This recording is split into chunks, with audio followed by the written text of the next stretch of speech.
Well, hello Facebook friends and internet dwellers. I'm Corey, and I'm going to show you some quick tips inside of Photoshop.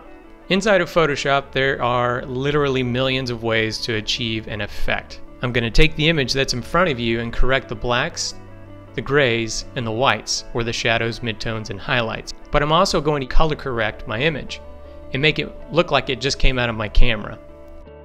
So first things first, I'm going to go to the adjustment panel and I'm going to select levels. In the properties panel, you can see that you have the shadows, midtones, and highlights here, or the blacks, grays, and whites. On the very far left, you can see the blacks. If we take the blacks and start shifting and sliding it over to the right, you can see that we start to crush our blacks. Well, we don't want to crush the data that's there, so we just want to go to the tip.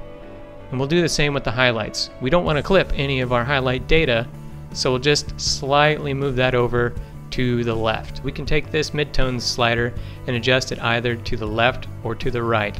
And you can see that the midtones, such as her leg or maybe some of her clothing, underneath her chin, some of those lighter shadows are starting to be revealed to us. I'm pretty happy with that right there. So now that I have the luminosity to my liking, I'm going to start jumping into the color correction process. So if I go and toggle down our window here, you can see that I have a red channel, green channel, and blue channel. I'm going to jump into this red channel, and similar to how I corrected the luminosity, I'm going to take these sliders and just slightly move them over and take up the gaps that you see on either side here. Jump into my greens. Now you can see that when I start moving the blacks, it's starting to add red into my image.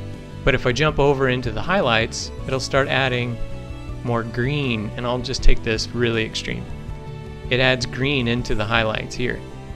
So you can achieve some really fun Lomo effects just by adjusting the green channel. But I'm going to keep going into the blue channel. So if I adjust this black channel over to the right, you can see that we're starting to get our tones back. It's starting to warm it up just a little bit. Now let's say that the skin tone or the highlights are too warm. I want to cool those down. Jump into the highlights and start moving that over to the left. And you can see that it starts to add a little bit more bluish tone to the highlights. Now here's what makes an adjustment layer so amazing. Let's say that I don't want the background to be quite that warm. I only want her skin tones to be that good.